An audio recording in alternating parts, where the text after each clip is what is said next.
Muy buenas tardes, maestros. Estamos a unos minutos de comenzar.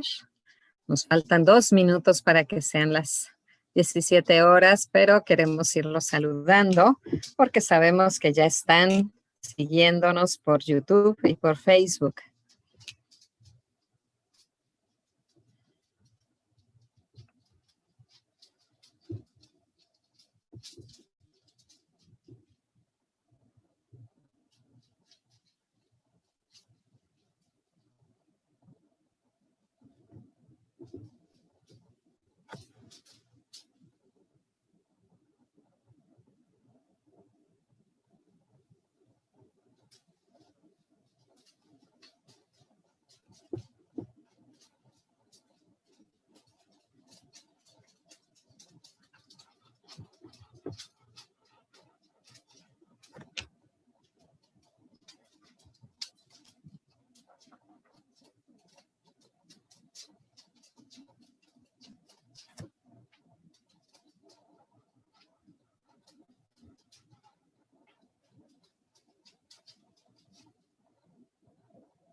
Bueno, pues vamos a dar comienzo a nuestra reunión de esta tarde.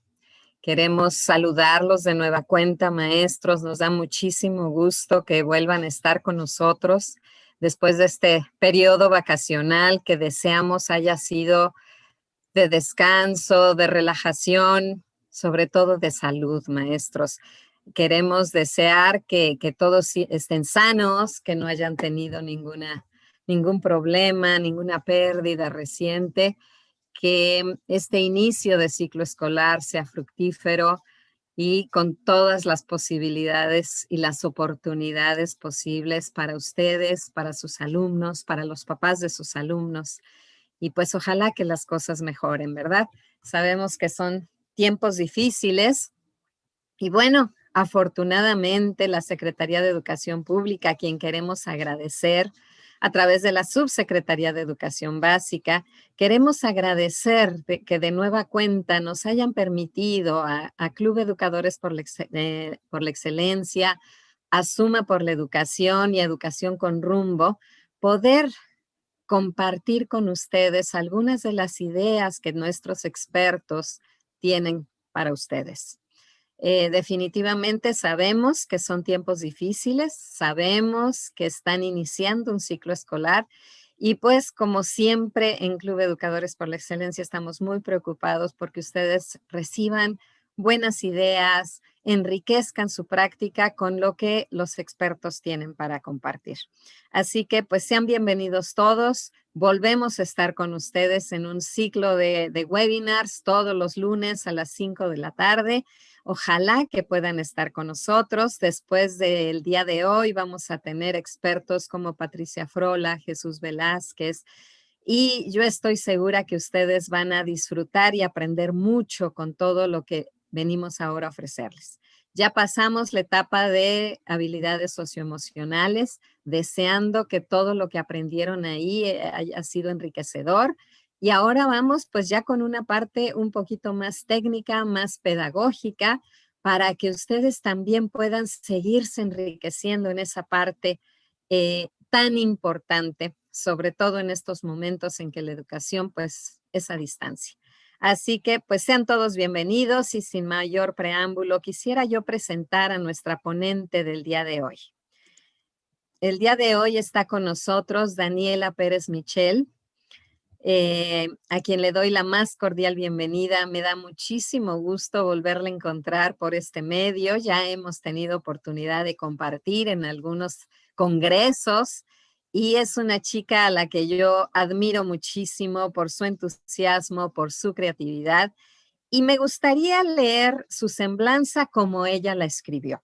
Quizá no le voy a dar el tono que ella quisiera darle, pero la voy a leer de la manera que ella la escribió, porque la escribió en primera persona y me parece importante invitar a Daniela de esta manera, que aparezca y que me permita leer su semblanza como ella nos la envió. Me formé en la licenciatura de Filosofía y máster en Estudios Latinoamericanos en la Universidad de Salamanca, España. Desde mi regreso a México, decidí orientarme hacia el trabajo en organizaciones civiles, donde tuve la oportunidad de conocer de primera mano la realidad a la que se enfrentan las escuelas públicas mexicanas en zonas de alta marginación. Durante este periodo tuve oportunidad de ayudar en la formación y actualización de docentes de educación básica en dichas escuelas, colaborando en la creación de los consejos de participación social e impartiendo diversos talleres. Al cabo de los años, he tenido oportunidad de profundizar mi colaboración con las escuelas, directivos y docentes, impartiendo talleres sobre la creación de alianzas público-privadas, gestión de aulas de tecnología, integración de tecnología en el aula, entre otras estrategias que permitan enseñar usando de forma significativa la tecnología. He coordinado distintos esfuerzos formativos como seminarios en línea, creación de comunidades de aprendizaje y asesoría especializada en el desarrollo de proyectos de tecnología con tecnología a nivel básico. En los últimos años, he trabajado enfocada en el desarrollo de soluciones tecnológicas a la medida para elaboración de proyectos formativos y educativos que exploran distintas metodologías y tecnologías, desde el e-learning, mobile learning, tecnologías inmersivas, el VR y AR y metodologías como gamificación. Actualmente me concentro en la consultoría de proyectos de enseñanza que requieren un uso de distintas tecnologías para lograr su objetivo pedagógico. Pues es un placer, Daniela, escucharte y tenerte con nosotros esta tarde, maestros. Los dejo en manos de Daniela. No tengo más que agregar, más que es una maestra experta, creativa, que tiene mucho que aportarles. Bienvenida, Daniela. Muchísimas gracias, Georgina. A mí también me da mucho gusto poder habernos reencontrado después de varios años y poder compartir hoy con ustedes, profesores. Me da muchísimo gusto estar aquí y hablarles un poco de lo que he estado trabajando en los últimos años y que podamos, bueno, pues dialogar un poquito sobre algunas de las condiciones que pueden hacer un poco más sencillo este proceso de enseñanza a distancia, que ha sido todo un reto y estoy segura que han hecho un esfuerzo extraordinario por hacerlo cada vez mejor. Así que primero que nada, todo mi reconocimiento a ese esfuerzo en una circunstancia como la que hemos vivido. Y bueno, quisiera compartir con ustedes el día de hoy quiero platicarles sobre algunos elementos clave de la enseñanza a distancia, que tiene que ver mucho más allá del hecho de que tengamos tecnologías como la que estamos usando en este momento, que quienes tenemos acceso a ellas las podemos aprovechar muy bien, pero también existen muchas personas que no las tienen. Y entonces, ¿cómo es que podemos encontrar algunas estrategias desde allí para no dejar a nadie atrás dentro de este esfuerzo educativo en la distancia? Y hablar de algunas herramientas que pueden ser útiles para mejorar los procesos de comunicación y colaboración en la distancia. No voy a poder, obviamente, ahondar en cada una de ellas de la manera que igual quisiera, pero podremos ver algunas estrategias que funcionen tanto en contextos que tienen baja conectividad como aquellos que tienen la oportunidad de tener más momentos sincrónicos como este para trabajar con los estudiantes. Entonces, pues para empezar, les traigo esta especie de definición de la educación a distancia de Mary Burns, del Centro de Desarrollo Educativo, donde habla de la educación a distancia como ofrecer oportunidades de aprendizaje a comunidades que han estado históricamente marginadas de los sistemas tradicionales a través de las tecnologías disponibles en cada contexto. Me parece bien importante hacer una puntualización sobre la importancia de valorar las tecnologías disponibles en cada uno de los contextos. Justo porque, bueno, a veces como que si no tenemos la conexión a Internet, parece que hay muchas cosas que efectivamente se hacen más lentas, requieren de más tiempo, pero eso no significa que no pueda haber ahí algunas oportunidades de llegar a estas comunidades, ¿no? Ha habido experiencias en educación a distancia desde hace muchísimo tiempo. En el caso, por ejemplo, de México, en los años 40 había muchos profesores que ejercían de profesores en comunidades alejadas, a pesar de no tener un título de profesores como tal, ¿no? Y lo que surgió fue una metodología a través del servicio postal para poder, para poder formar a estos docentes que de alguna forma ya ejercían, pero no tenían un título, y en un periodo alrededor de 6 años obtenían su título después de estar con las cartas, enviando y regresando reflexiones, lecturas, actividades que tenían que ver con el aprendizaje, ¿no? Entonces, en el caso de la educación a distancia, pues ha habido diferentes métodos que se han utilizado aprovechando lo que existe o lo que puede llegar a la mayor parte de las poblaciones, ¿no? Y ahora nosotros, que somos los que estamos dentro del sistema tradicional escolarizado, somos los que estamos sufriendo este cambio de alguna manera y nos ha puesto por momentos patas arriba, pero pues estamos haciendo muchos esfuerzos significativos y distintos para hacer que los estudiantes puedan tener aprendizajes que los reten, que les llamen la atención, que enciendan la chispa que se necesita y que también pues mantengamos el contacto, ¿no? Y al final se trata de ofrecer a las personas la posibilidad de cumplir sus aspiraciones y deseos de desarrollo profesional. Me gusta mucho esta definición porque justamente pone el dedo en la llaga de poder aprovechar este momento de dar un par de pasos atrás y entender que en el fondo, al final de todo este esfuerzo, se trata de volver a descubrirnos en lo que nos importa, en lo que es interesante, en lo que les gusta a nuestros estudiantes, ahora que de alguna manera nos estamos metiendo en sus vidas de una manera muy distinta a la que hacíamos en la escuela, y conocer mejor qué es eso que los llena, que les hace perder la noción del tiempo y meterse en una tarea o en un trabajo en determinado momento. Para seguir con los demás temas, voy a hacerles una pregunta que tiene que ver con qué es lo que para ustedes es más importante en la modalidad a distancia. Y para ello, voy a compartir otra ventanita. Ahora seguramente ya la pueden ver. Si pueden ir quienes están en su computadora o en el teléfono a menti.com y usar el código que viene aquí en la parte de arriba de la diapositiva para votar y que vayamos viendo dentro de la audiencia que hay en este momento conectada, ¿qué es más importante para ustedes en la educación a distancia? Puse ahí algunas opciones para entender bien cuáles son las perspectivas que tienen. Hay quienes entienden que la parte de la conectividad es sumamente importante porque efectivamente pues va dando pauta a que haya una mayor participación de las personas en tiempo real. Es muy útil cuando tenemos momentos como este para poder, digamos, pues platicar, discutir, reflexionar sobre determinados contenidos y hacerlo en el momento. Otra parte tiene que ver con las plataformas y los dispositivos, en el sentido de contar con plataformas que nos permitan estar en contacto, distribuir los contenidos, hacer llegar la información a nuestros alumnos, poder diseñar ciertas actividades en las que participemos, tal vez no de manera sincrónica, pero sí de otras formas que podamos ir teniendo ciertas conversaciones.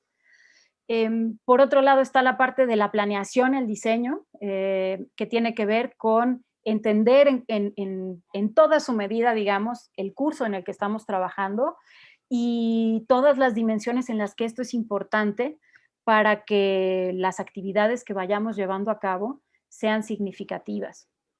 Y otra parte tiene que ver con, pues, las instrucciones directamente de las actividades, ¿no? Como ahora que les decía, bueno, si pueden ir a esta página web y meter el código, van a poder participar en esta votación. Ahorita estamos viendo cómo se van distribuyendo esas votaciones. Voy a aprovechar, esta tal vez sea la herramienta que más, la que vamos a experimentar el día de hoy, digamos, se llama Mentimeter, y es una herramienta que tiene una versión gratuita y obviamente otras versiones de paga, pero en la versión gratuita podemos hacer justamente lo que estamos haciendo ahora, plantear algunas preguntas y hacer que las personas que nos están escuchando puedan ir respondiendo y darnos alguna especie de feedback sobre qué es lo que, por dónde van las cosas, ¿no? Podemos hacer distintos tipos de preguntas y bueno, ir viendo entre todos las respuestas que vamos obteniendo. Está bastante interesante el resultado, bastante parejo, aunque va ganando planeación y diseño de los cursos, pero es interesante cómo se están ordenando las respuestas de todos los que están participando. Muchas gracias a quienes están votando.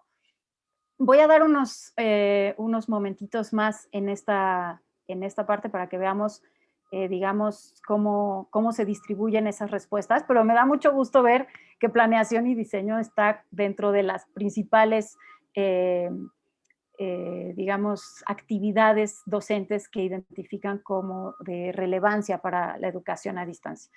Y al final es que no se trata nada más de la educación a distancia. Ustedes han hecho planeaciones siempre para la parte presencial y se han encargado de diseñar sus cursos, entonces identifican muy bien la claridad que se requiere en el tipo de curso que estamos diseñando y cómo esperamos que participe la gente. Muy bien, voy a cambiar nuevamente de diapositiva, pero me parece que claramente estamos alineados en el tema de la planeación y el diseño, aunque obviamente la conectividad, las plataformas y dispositivos y las instrucciones no pierden relevancia al cabo del tiempo, ¿no? Voy a regresar a la otra presentación. Creo que ya la están viendo ahora sí. Muy bien. Bueno, partiendo de esa votación en la que estuvieron participando, todavía se puede votar. Prácticamente la educación a distancia hace funcionar en equilibrio 4 grandes aspectos, que ustedes se han enfrentado a ellos durante estos meses, claramente, pero podemos hablar rápidamente de ellos. Por un lado están los aparatos en sí mismos, la infraestructura con la que contemos, los aparatos y dispositivos con los que contamos nosotros como docentes y también nuestros estudiantes en la distancia. Los programas que hacen funcionar esos aparatos es uno de los grandes pilares porque de esos materiales depende en buena medida que podamos hacer llegar un mensaje y recibir un mensaje de vuelta de nuestros participantes, ¿no? Por otro lado, las audiencias, que puede sonar raro hablar de audiencias porque estamos diciendo que estamos en términos educativos y efectivamente son nuestros estudiantes los que están del otro lado, pero pues hemos visto cómo nuestra audiencia se ha modificado muy claramente, especialmente tal vez los que den clases a niveles preescolar o primaria baja, posiblemente, pues ahora hay una audiencia clara que son los padres de familia del otro lado, intentando apoyar de distintas formas y con distintas estrategias y con distintos medios en función del contexto en el que viven. Pero ahora tenemos a las mamás o los papás también en clase cuando hay sesiones sincrónicas o son el medio a través del cual podemos hacerles llegar la información a los estudiantes, ¿no? Entonces, hay una audiencia distinta con la que debemos relacionarnos también de manera muy particular. Por otro lado, tenemos los contenidos propiamente, o sea, qué es lo que queremos que aprendan los estudiantes el día de hoy y en qué formato se los estamos presentando. En cierta medida podemos tener nuevos formatos y distintos formatos que podemos aprovechar muy bien. A lo mejor podemos hacer más uso de audio, de video, de otras herramientas que no son necesariamente libro de texto o no únicamente libro de texto, pero dependemos del conocimiento que tengamos de los aparatos disponibles con las familias con las que estamos trabajando. Entonces, estos 4 pilares que están presentes constantemente tienen que tener un cierto equilibrio y una intercomunicación constante. Dependemos todo el tiempo de ser sumamente claros, sumamente asertivos y de poder ir más allá de lo evidente. Particularmente en el contexto que estamos viviendo, la distancia no está solamente hecha de los kilómetros que separan nuestras casas en este momento. La distancia está hecha también de las preocupaciones que tenemos, de las pérdidas que hemos tenido en distintos aspectos, puede ser de salud, puede ser también de trabajo, de certezas económicas. Hay muchos pensamientos, emociones, sentimientos que también están haciendo que estemos separados. Hay muchas distracciones en todo momento, ahora que todos los que podemos estar en casa, pues estamos todos en casa, entonces ya hemos visto más de un niño colándose en las clases y los papás y las mamás y las abuelitas y un montón de cosas que antes no conformaban parte del entorno y del ambiente en el que estábamos enseñando. Entonces, la distancia también está creada por cómo nuestras mentes están a veces dispersas, a veces no se sienten bien, no nos sentimos bien y estamos saliendo diariamente a resolver esas distancias, ¿no? Más allá de si los aparatos nos funcionan o no. Entonces, ¿cuáles son las estrategias que podemos utilizar para cortar las distancias que están presentes en nuestro contexto actualmente? Recientemente hay un grupo de investigadores que ha estado trabajando con el Banco Mundial que publicaron una especie de resumen de las mejores prácticas que se han tenido en los últimos meses a distintos niveles. Y en esta publicación hablan de varios aspectos que me parecen muy relevantes. El primero de ellos, utilizar las tecnologías y infraestructura que ya existen. Muchas veces asumimos que existe la disposición de ciertos dispositivos, pero no nos hemos dado cuenta de que no. Hemos descubierto tal vez que hay familias que tienen un dispositivo para 3 hermanos que tienen clases y que quieren seguir las actividades, pero evidentemente no podrían estar los 3 conectados a través de ese dispositivo en distintos grados, ¿no? Entonces, hacer un mapeo adecuado de qué tecnologías existen realmente y con qué podemos contar para comunicarnos de la mejor manera y diseñar nuestro curso de la manera más efectiva, ha sido una de las prácticas más importantes, ¿no? A veces el papel puede ser más que suficiente. Cuando tenemos distancias en las que incluso hemos perdido contacto con los alumnos, porque ha pasado en muchísimas ocasiones, o que realmente no hay una conectividad en la zona, puede ser que optemos por unidades impresas que se entreguen en un espacio en particular, que puede ser la escuela, a pesar de que no sea un lugar donde vayamos a estar en clase, pero sí como de entrega, recepción de materiales y de retroalimentaciones, ¿no? Por otro lado, el aprendizaje a distancia requiere técnicas instruccionales especiales para la distancia. Ustedes conocen un montón de metodologías enfocadas a los niveles educativos en los que trabajan, pero ciertamente esta modalidad requiere de otras estrategias nuevas y distintas que han ido aprendiendo conforme ha pasado el tiempo y que son las que funcionan en específico para el contexto, ¿no?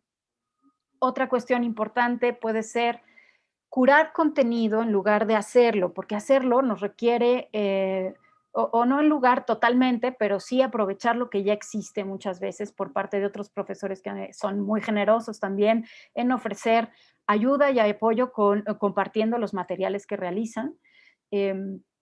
pero que estos elementos y recursos son importantes y puede ser mucho más sencillo curar estos recursos y tener una base de datos grande de qué recursos están disponibles y puedo utilizar, que intentar producirlos yo, ¿no? Um, Acompañar de soporte el caso de entrega de hardware, si es que se hace. Eh, Involucrar a los padres de familia o tutores tanto como sea posible. Esto me parece de suma relevancia y este comentario lo hago también como madre de familia, creo, porque pues estamos las mamás o los papás, estamos ahí, pero no sabemos muy bien cómo meternos de manera que sea relevante para que los niños aprendan, que al final es el objetivo que tenemos todos. Y la comunicación con los padres y madres de familia en cuanto a cuál es el papel que necesitamos de ellos, qué cosas pueden aportar y en qué cosas no deberían meterse, porque esa es parte de la responsabilidad de la MIS, a lo mejor, o del profesor, eh, ha sido una de las experiencias que han resultado en las mejores prácticas, ¿no?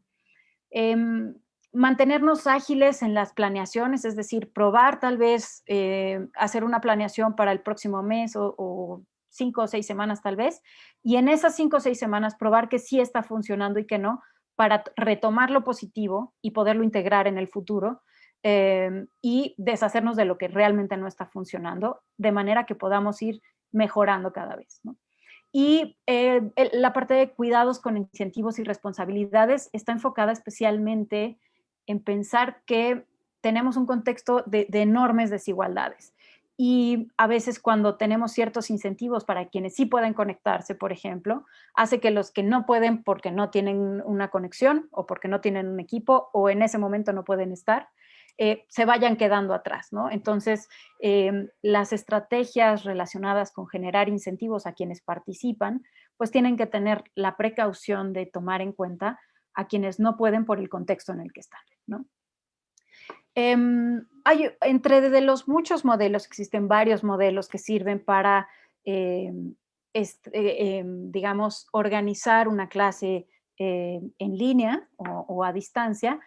Está este modelo, se llama de las 5E, que fue diseñado para educación básica, en realidad, y basado en la indagación, principalmente pensando en los saberes científicos em, y en modelos que trabajaran a distancia. Y se llama 5E porque se trata de 5 pasos que se deben incluir en una clase a distancia, ¿no? Engage o atraer la atención de los participantes, explorar, explicar, elaborar y evaluar. Como que estos 5 pasos no pueden faltar en el proceso de la sesión que estamente teniendo, ¿no? Generalmente, esto les va a sonar muy, muy cercano a varias de las actividades que ustedes realizan comúnmente. Por ejemplo, tener una pregunta detonadora cuando hablamos de las aprendizaje basado en proyectos, por ejemplo, ¿no? Bueno, una pregunta detonadora o un contenido, un pequeño video tal vez, una lectura, que sea la que atraiga la atención de los estudiantes, ¿no? Y después explorarla. Eh, Explorarla en el sentido de desgranarla, poder sacar de ella todo lo que podamos sacar de ella, ¿no? Reducir los tiempos de explicación de tipo cátedra, ¿no?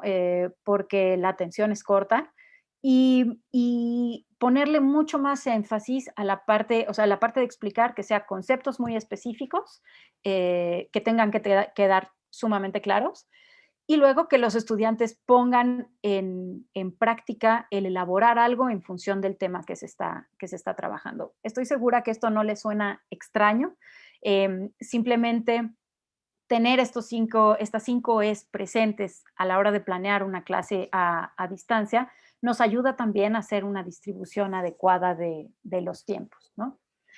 Em, en cuanto a la mejora continua en el aprendizaje híbrido y a distancia, Enric Scheninger, que es un especialista, investigador y profesor también, habla de varios temas que son sumamente relevantes o que se ha visto que generan mejores condiciones cada vez en el aprendizaje híbrido o a distancia, ¿no? Por un lado, no inventar el hilo negro cada vez con las herramientas y las plataformas, a veces menos es más. y ser minimalistas funciona porque le podemos dar mucha mayor prioridad a lo pedagógico que a lo tecnológico.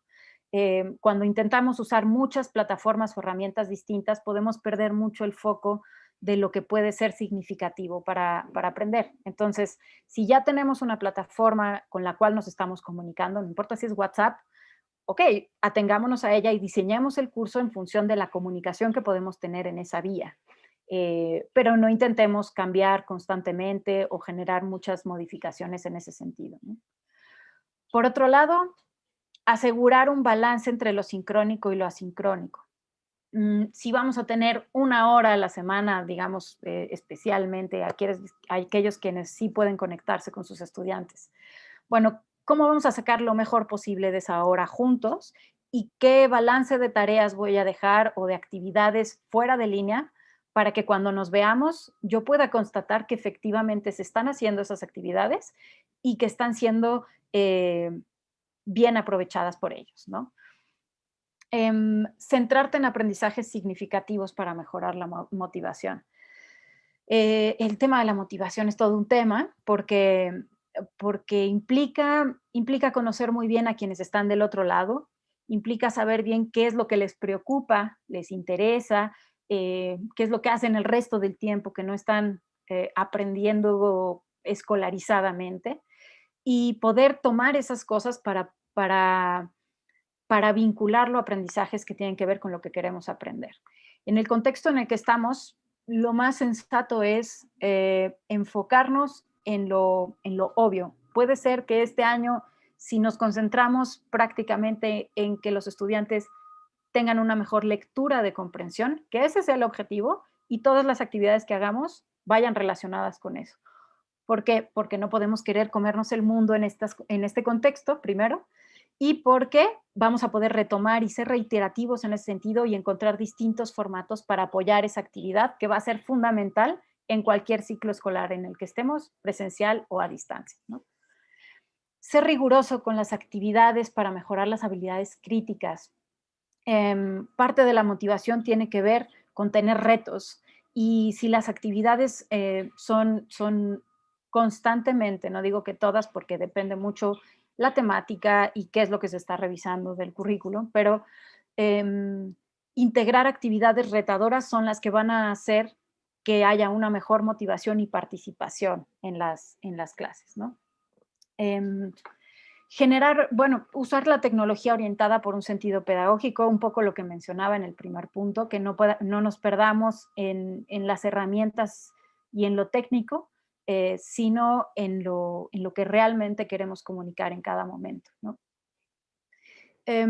Otro de los aspectos que destaca Scheninger es generar oportunidades para empoderar, digamos, el camino de cada quien, el tiempo que le toma a cada uno de los estudiantes llevar a cabo ciertas actividades, el que se escuche su voz y el que puedan tomar ciertas decisiones que hagan que ellos sientan que son parte de lo que se está generando, ¿no? Y obviamente celebrar y compartir el trabajo que estamos realizando porque estamos haciendo un esfuerzo extraordinario y hay que celebrar y hay que festejar las cosas que nos están saliendo bien. A nosotros como docentes, pero desde luego y principalmente a los estudiantes, ¿no? En ese sentido, ¿cuáles son las oportunidades, como se decía en el título? No hay una receta única de cómo van a salir las cosas bien. ¿Qué más quisiera yo que poder llegar y decir, pues si hacen estos 10 pasos, sin duda alguna, todo va a tener resultados? Sería falso. Es falso, es tan falso como las herramientas que se venden diciendo que lo haces en minutos y tus estudiantes colaboran mágicamente, porque todos sabemos que no es cierto. Para que tú puedas hacer una actividad en una herramienta nueva en minutos, significa que ya la planeaste, ya la pensaste, ya la probaste, ya la diseñaste y entonces la creas. Y eso nunca sucede en minutos. Eso lleva mucho tiempo de reflexión, ¿no? Y por otro lado, no usar esas herramientas que son positivas y pueden ser positivas, siempre depende de que esa receta que ustedes hayan creado especialmente para sus alumnos esté bien pensada, ¿no? Entonces, es una oportunidad en el sentido de que podemos ser creativos y podemos ser abiertos a las posibilidades que nos ofrecen los nuevos métodos, ¿no? Um, los espacios de comunicación. Nuestra comunicación está claramente modificada en relación al tiempo que podíamos comunicarnos antes. Si teníamos a nuestros alumnos 5 horas en clase antes de manera presencial y ahora podemos hablar con ellos 1 hora a la semana o 1 hora cada 15 días tal vez, y eso a algunos, no a todos, porque a algunos no los pudimos contactar. ¿Qué es lo más importante que deberíamos hablar en ese momento con ellos? Seguramente no es algo que pueden, digamos, que sea una lectura que ya todos tienen, ¿no? Y leerla ahí. A lo mejor lo que podemos hacer es, sí, cada quien hizo su lectura en su momento, eh, y cuando estamos juntos, discutimos sobre las interpretaciones, las posiciones, la verdad o no verdad de esos textos, eh, la relacionamos con otros intereses posiblemente. En fin, llevemos las actividades de los momentos en los que nos podemos comunicar a un nivel en el que podamos hacerles saber a nuestros estudiantes que si ellos no estuvieran ahí, no sería lo mismo el momento en el que estamos viviendo, ¿no? Que la clase de hoy, si nos faltó fulanito para discutir, no fue tan significativa porque nos faltó una voz. ¿Y cómo podemos generar eso? Parte de tener estos espacios de comunicación significativa, perdón, tienen que ver con hacerlos personales. Si estuviéramos teniendo un taller en cualquier contexto presencial, nadie estaría viendo tal vez mi librero ni las máscaras que están por aquí. O si se cuela mi hijo de repente, pues evidentemente nunca lo conocerían, pero ahorita podría suceder, ¿no? Entonces, seamos ligeros en el sentido de, bueno, nos estamos metiendo en las casas de los demás de cierta forma cuando tenemos estas oportunidades. Y seamos ligeros en el sentido de, bueno, somos personas, estamos viviendo por un contexto difícil, nuevo, que nadie sabe cómo agarrar del todo, ¿no? Entonces, llevémoslo también al aspecto personal. Seguro esto es algo que vieron en los webinars pasados, pero al final el tener espacios donde podamos pues retomar el rol que como docentes muchas veces hemos tenido de apoyo y de soporte también para nuestros estudiantes puede ser bien, bien importante para que ellos formen parte de lo que estamos haciendo a la distancia, de manera que tengan el interés y la motivación de seguir participando, ¿no? Otra de las oportunidades, la administración del tiempo, un poco tiene que ver con lo que mencionaba al principio de la parte sincrónica y asincrónica. El peor error es querer llevar a los momentos, a esta versión de nuestra conversación y de nuestra plática y nuestro tiempo juntos, una versión de lo que estaríamos haciendo si estuviéramos en el mismo salón. Tenemos que centrarnos más en el proceso. Si hicimos una lectura y vamos a discutir de la lectura y alguien tiene una opinión, que cuando tengamos el momento sincrónico nos enfoquemos en, oye, ¿cómo llegaste a esa conclusión tú al respecto de este tema? Algo que no podríamos estar haciendo de otra forma solos, digamos. Y que podamos aprovechar esos espacios y generemos momentos en los que nos sintamos orgullosos de cómo estamos aprovechando nuestro tiempo juntos, incluso en la distancia. Y otra de las cuestiones que a mí me parece muy, muy interesante y oportuna es aprovechar la diversidad. Tenemos contextos sumamente diferentes. Hay quienes han agarrado su coche y han ido a llevarles las clases cerca de la comunidad a los estudiantes, porque hemos visto esos casos en profesoras que están haciendo ese tipo de esfuerzo. Hay quienes están enviando clases vía WhatsApp, hay quienes están enviando clases vía correo electrónico, hay quienes han creado grupos en redes sociales para conversar sobre los temas. Y aprovechar la diversidad significa entender que del otro lado de la pantalla están estudiantes diversos entre sí, que pueden tener aficiones sumamente distintas, puede ser bailar, puede ser la música, pueden ser los videojuegos, puede ser construir cosas, pueden ser muchas habilidades e intereses personales distintos.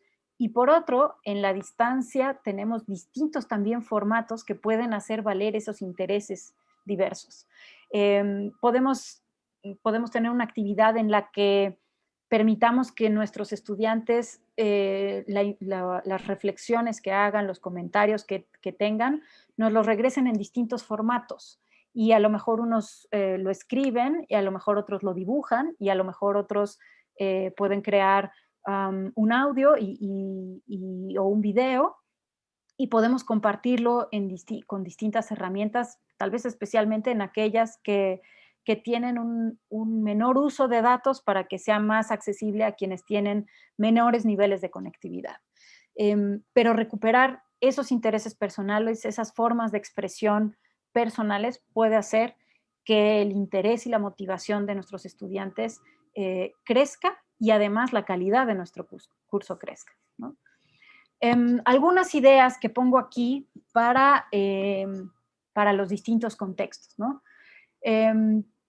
Cuando tenemos una comunidad alejada de ciertas condiciones de la infraestructura, y entonces tenemos comunicación, pero realmente sin conectividad a Internet.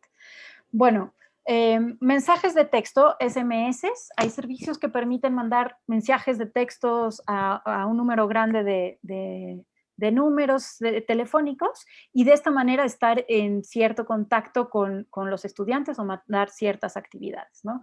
Las impresiones con las unidades de estudio y el diseño del curso que hayamos hecho impreso y que se entregue en una locación en particular, por ejemplo, ¿no? Desde luego la parte de aprende en casa, vía televisión, que será la que muchísimos de nuestros estudiantes están utilizando, pero retomar eso junto con otra de las estrategias como las impresiones puede ser algo que puede funcionar, ¿no? En algunos casos podríamos hacer que el diseño de esas impresiones con las actividades incluya códigos QR en donde oigan nuestra voz los estudiantes y nos escuchen diciendo, oye, ¿cómo estás? Espero que estés muy bien. Me dará mucho gusto escuchar cuál es tu versión sobre este cuento al final de la semana, etcétera, ¿no? Hacerlo más personal con ciertos aspectos que podemos traer a la vida, por decir así, de los elementos que estamos utilizando, ¿no? Algunos tips. La retroalimentación lo más personal posible es sumamente importante. Creo que muchos de los estudiantes, de por sí, todos nos sentimos un poco solos en este aislamiento. Hemos dejado de ver amigos, familiares, compañeros de trabajo. Hemos dejado de ir a muchísimos espacios que solíamos visitar. Entonces, esa soledad que de pronto puede pasar desapercibida y de pronto pues ya como que la asumimos porque está allí, se reactiva una versión distinta de eso cuando oímos otra vez la voz de alguien que hace mucho no escuchábamos. O cuando alguien nos escribe y nos dice, oye, espero que estés bien y tu familia esté bien. Bueno, pues esa parte de comunicación personal, de hacerles saber a los estudiantes que están preocupados por ellos, que están al pendiente, que un día los ven tristes y que están abiertos a poder escuchar cómo se sienten. Todo esto es sumamente importante para que no perdamos el hilo de la cercanía que efectivamente podemos tener. Algunos ejemplos de comunicación de baja conectividad. Baja conectividad me refiero a que a lo mejor es una conectividad que depende de los datos en los móviles y que puede ser a través de WhatsApp, Telegram, ahora que todo el mundo está aparentemente migrando a Telegram, los mensajes de texto, tal vez los correos electrónicos también. ¿Qué podemos hacer? Agendar tiempos específicos para cada tipo de comunicación. Puede ser que los lunes por la mañana se reciba un mensaje con las actividades que se van a hacer durante la semana y haya espacios específicos donde aprovechemos para utilizar los medios que tiene esa herramienta, especialmente audio, emoticones, GIFs, videos, archivos. A veces estamos muy acostumbrados a que los GIFs y los emoticones pues son una forma de comunicación bien, podríamos decir, poco profesional o no sé, digamos más laxa. No es precisamente un ensayo. es cierto, pero también genera otro tipo de procesos y puede ayudarnos mucho a que estemos en comunicación, ¿no? Entonces, si hoy vamos a mandar un emoticón a determinada hora para decir cómo nos sentimos y que con eso podamos conectar, o un GIF, ¿no? Y que podamos hacerlo divertido y a la vez personal. Y aprovechar estas distintas formas de comunicación. ¿Qué es importante? Poner reglas. Si ustedes o en sus escuelas han decidido utilizar WhatsApp o este tipo de mensajerías para estar en contacto, pues ya habrán pasado por los mensajes que no tienen nada que ver con el objetivo del grupo o que se mandan a las 2 de la mañana y nadie puede descansar. Entonces, poner reglas en el uso de esto es sumamente importante y que no sean solamente ustedes las que moderen el uso y las reglas de esas estrategias. Es decir, todos formamos parte de esto, todos cuidamos que nuestro canal se mantenga activo y en comunicación conforme a lo que necesitamos que sea, ¿no? Comunicación de conectividad media. Correo electrónico con archivos adjuntos, tal vez grupos de Facebook, plataformas con contenidos descargables. ¿Qué podemos hacer en esto? Hay veces que estamos viendo que los estudiantes en realidad lo que están yendo es ir a un cibercafé cada X tiempo a ver las actividades o regresar las actividades a los docentes. Creemos unidades de estudio que sean por periodos que les permitan a ellos no estar yendo constantemente o diario tal vez y que se acomoden mejor al contexto en el que estamos viviendo, ¿no? Utilizar los medios audiovisuales para comunicar retos de aprendizaje. Si están usando un video y van a mandar un video cortito que diga en la semana en qué vamos a estar trabajando, bueno, que sea breve, que sea muy conciso y muy específico, y que luego haya otro de los documentos que se envían, por ejemplo, donde especifique nuevamente las instrucciones. No tengamos miedo a ser reiterativos porque esto es sumamente importante, que las instrucciones sean claras, específicas y que estén disponibles constantemente para nuestros estudiantes.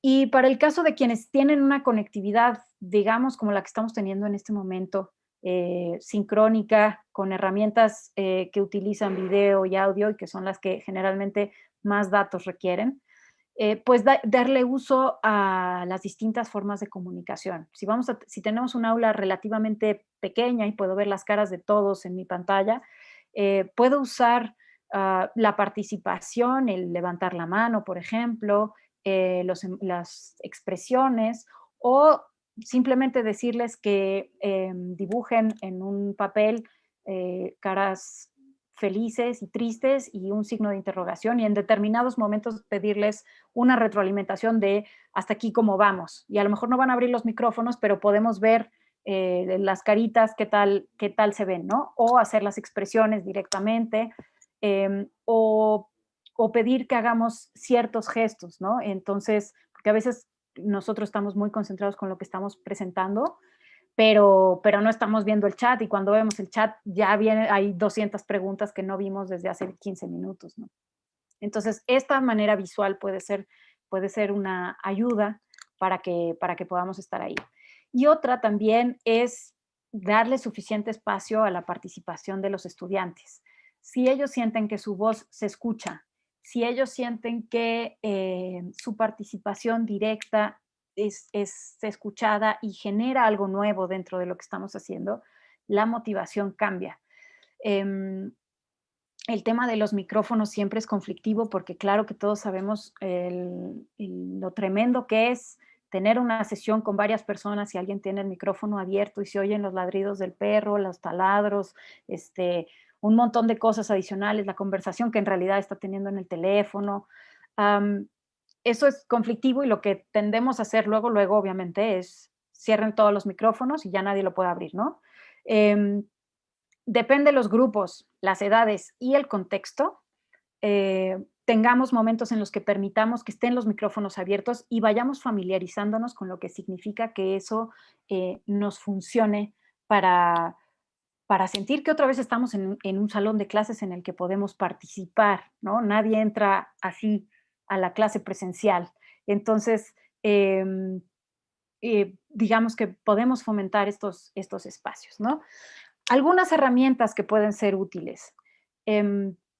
La primera que les podría comentar es VoiceThread. Ahí está el link. VoiceThread es un espacio donde podemos tener distintos hilos de conversación asincrónica.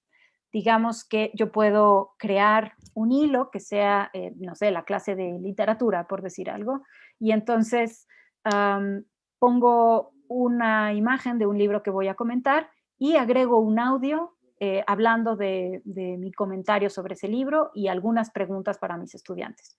Comparto ese link con ellos y ellos lo ven y pueden agregar en distintos momentos, en el periodo que yo determine, digamos una semana, pueden agregar sus comentarios sobre ese mismo libro o ese mismo texto, por ejemplo, de maneras distintas. Puede ser con texto, puede ser con audio, puede ser con video, y se van almacenando los comentarios de todos y se pueden responder esos comentarios.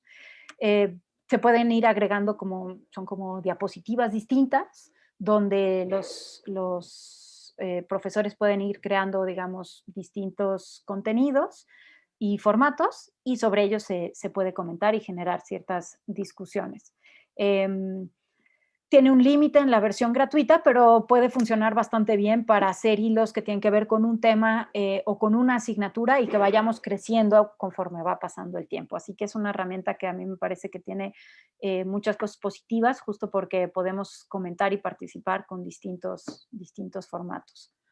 Otro que podría mencionarles, que me parece que muchos de ustedes seguro conocen, es Padlet. Padlet es una especie de muro digital donde podemos crear distintas discusiones y colaborativas. Tal vez a diferencia de VoiceThread, la ventaja de este es que es visualmente más atractivo, por un lado, y por el otro que no todos los estudiantes tendrían que crear un registro para participar en el mismo muro. Ustedes en la configuración, ustedes desde luego sí como docentes, pero en la configuración pueden hacer que con un código los estudiantes puedan ingresar ese código y participar en este espacio. Entonces, es interesante justamente porque pues no requiere que hagan registros nuevos. A veces eso puede ser muy engorroso para los estudiantes y porque al final, bueno, pues acabamos todos entrando a los servicios con los mismos datos de nuestras redes sociales o nuestro correo electrónico, y eso tiene ciertos aspectos a considerar en términos de seguridad y de privacidad.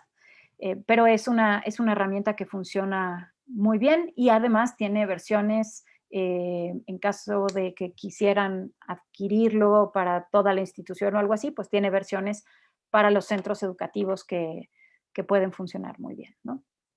Y otra cosa que les quería mencionar, esto de los códigos QR, aunque es común, de pronto no es tan común y no todo el mundo sabe cómo funciona.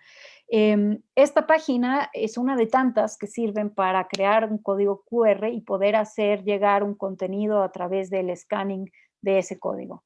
Si ustedes ahorita escanean con la cámara de su teléfono el código que aparece aquí en pantalla, van a poder ir a la presentación que he utilizado en el webinar del día de hoy y consultarla sin problemas. ¿Qué es lo que hace uno? Pones la dirección, por ejemplo, yo puse la dirección del Drive, del Google Drive, donde tengo mi presentación, y creé un código que ustedes pudieran escanear en este momento para llevarlos a esa presentación. ¿Cuáles son las ventajas? Pues que esta parte que les mencionaba, podemos dar retroalimentaciones con la voz y mandarlo para que sea interactivo, una parte impresa y offline y otra parte mucho más personal gracias al uso de esto. No se requieren teléfonos con muchos requerimientos técnicos, así que eso también es una ventaja, y que podemos utilizar distintos formatos de contenidos.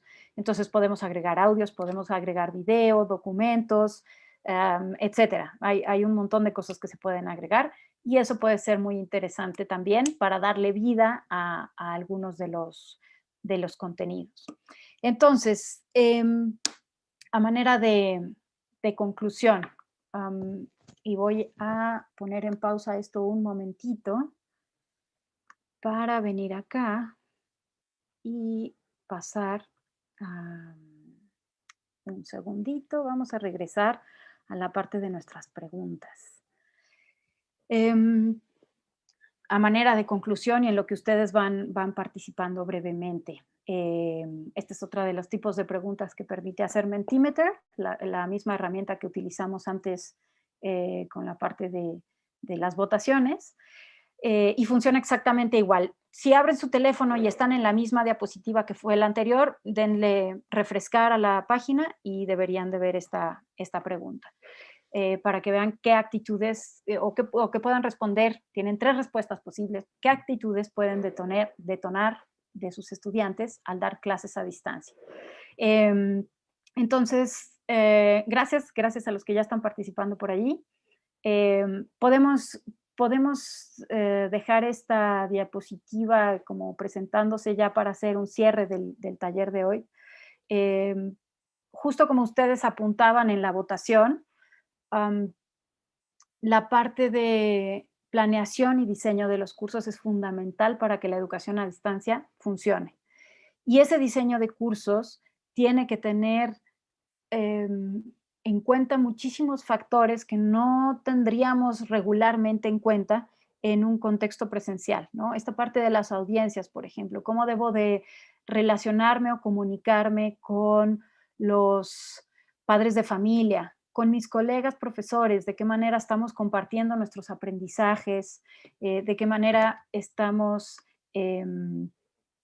compartiendo las herramientas que encontramos, con las que nos sentimos más cómodos, los problemas a los que nos estamos enfrentando y cómo resolverlos, hacerle llegar a la dirección de la institución tal vez, pues los retos que estamos enfrentando y que están enfrentando nuestros estudiantes y de qué manera podemos irnos adaptando para hacer comunidad de verdad y que este contexto en el que estamos viviendo nos ayude a todos a crecer en el aspecto de disfrutar cada vez más el proceso de aprendizaje, de disfrutar el poder crear cosas y compartirlas con los demás y de disfrutar estar juntos a pesar de estar lejos, ¿no? De ir acortando esas distancias que no son solamente de kilómetros, pero que pueden ayudarnos a ir transformando la manera en la que aprendemos, porque esto va a quedar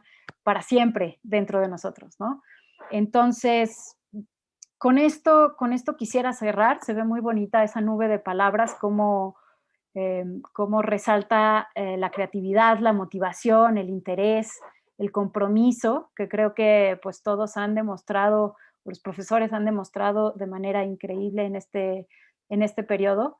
Y nuevamente, todo mi reconocimiento para el esfuerzo que han hecho y que siguen haciendo día con día con sus estudiantes.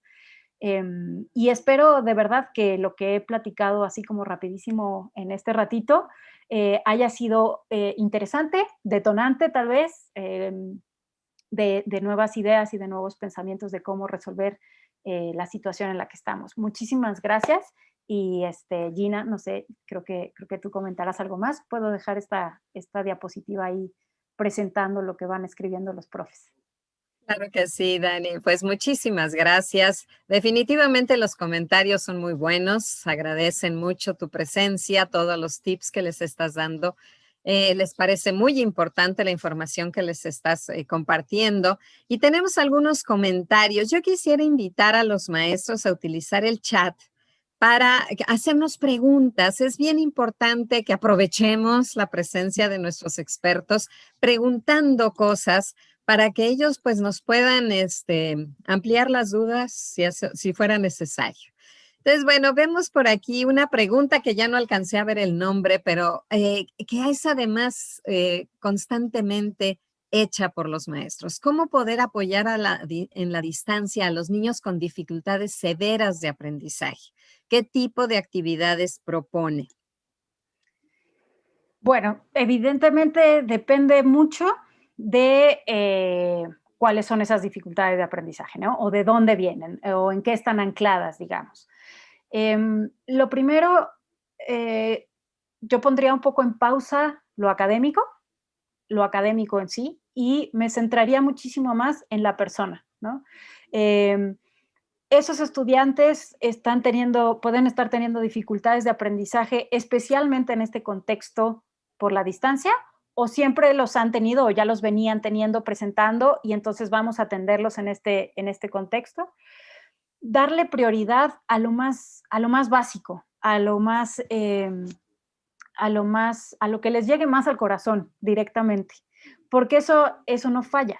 Estos estudiantes pueden tener intereses muy particulares, pueden tener dificultades para socializar o para relacionarse con otros, pero tienen una capacidad enorme creativa, por ejemplo, ¿no?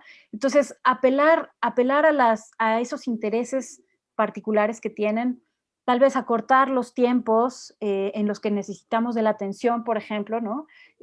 Si tal vez esto no es particularmente de problemas de aprendizaje, pero sí creo que es algo que se ve claramente en la parte de las escuelas, en las clases a distancia como en preescolares, ¿no? O sea, la capacidad de atención es bien pequeña, bien corta, ¿no? Entonces, eh, ¿qué anzuelo podemos lanzar? Un anzuelo breve, pero que llama y que jala a ese estudiante particularmente a una actividad. Eh, Tenemos que conocerlos mejor, tenemos que saber bien quiénes son como personas para poder diseñar cursos o contenidos o formatos en los que podamos comunicarnos mejor con ellos. Démosle prioridad a la comunicación antes que al resultado de aprendizaje. Y en función de eso, construimos el camino. Esa sería mi recomendación. Paso, conoce a tus alumnos como a ti mismo.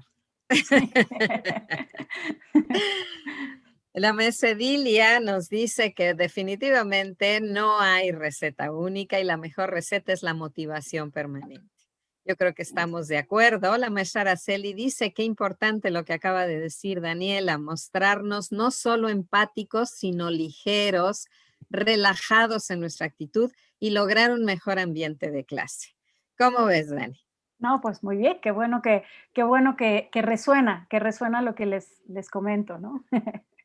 Efectivamente, ¿no? La maestra Verónica también nos dice que en este momento ya tiene que usar dos dispositivos y dos cuentas porque no puede usar el chat en la computadora y en el teléfono, no puede usar su cuenta laboral, aunque abrió una liga desde su cuenta. Entonces, pues ahora utiliza dos dispositivos.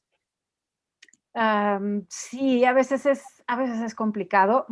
Creo que, bueno, yo he visto muchas fotografías de profesores preparando las clases y todo, y se ve, en realidad es una producción, ¿no? Es una producción. La lámpara para que ilumine bien, pero si uso lentes me refleja, entonces esa lámpara no me funciona. Tengo el teléfono en un lado, un monitor en el otro, etcétera, ¿no? Y Estamos hablando de voy a prender la luz. estamos pasando por un momento en el que tenemos que utilizar un montón de cosas distintas, ¿no? Algunos servicios, a veces las herramientas, cuando para una misma herramienta utilizaste dos correos distintos para hacer cuentas distintas, te permiten hacer un match, ¿no? Y que se sincronice todo en una sola cuenta según la que tú decidas.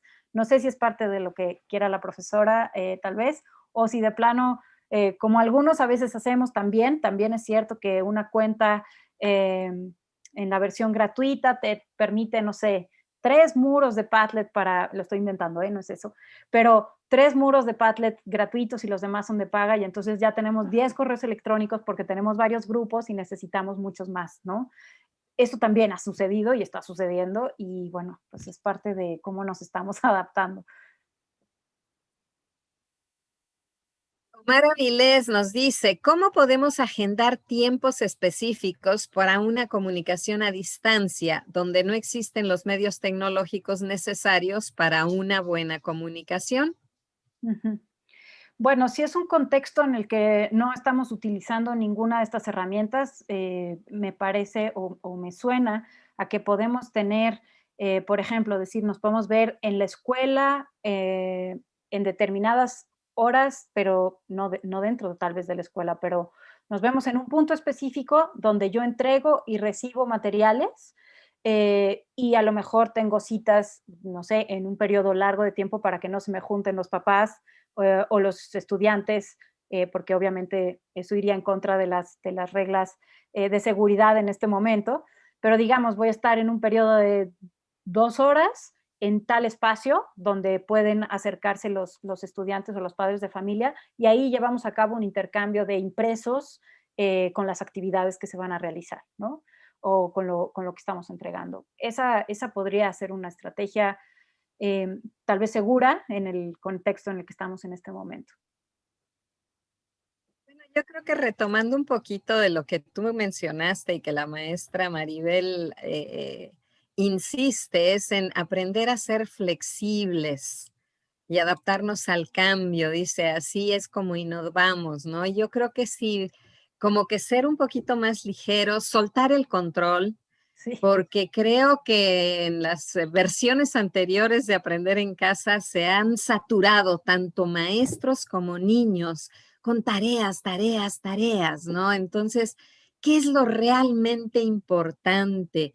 ¿Qué es lo realmente fundamental? Lo que yo debería de notar en el desempeño de mis alumnos y no llenarlos de trabajos que a la vez me saturan a mí, ¿no? Porque no tengo un alumno. Entonces es una cantidad que creo que nos está estresando mucho más que relajarnos. Y bueno, pues es algo que necesitamos ahorita, estar tranquilos, estar relajados, estar con la mejor de nuestras vibras para que no nos encuentre deprimidos o inmunodeprimidos la enfermedad, ¿no? efectivamente, sí. Sí, sí, es cierto. No saturarnos, ser lo más ligeros en contenidos, ligeros en actitud, ¿no? Efectivamente, si, por ejemplo, el tema que yo mencionaba de lectura de comprensión o lectura en voz alta, ¿no? ¿Y qué tal que una estrategia es simplemente léeme una cosa que te interese a ti y mándame el audio leyéndolo y yo lo escucho? Y vamos a hacer esto cada semana, cada semana. A ver si no mejora la lectura en voz alta, ¿no? O la comprensión. Es decir, eh, no tenemos que lograr todo como si nada estuviera sucediendo, porque todo está sucediendo, todo está ahí, efectivamente. Y debemos ser conscientes de eso, abrazarlo y ser responsables con decir con qué podemos seguir adelante y qué no vale la pena y qué ni siquiera debería regresar a como era antes, ¿no? Creo que ese es el momento, este es el momento. Efectivamente. Bueno, pues ya no encuentro más comentarios, preguntas, porque corren, corren, corren los comentarios, todos, muchos agradecimientos. Y es que, bueno, te tengo que contar que fueron más de 9,500 maestros, Wow. espectadores, así que, y todos comentando, pero sobre todo nos hablan de el agradecimiento a ti, el agradecimiento a la Secretaría de Educación Pública, a Club EPE por la oportunidad de tenerte, por escucharte.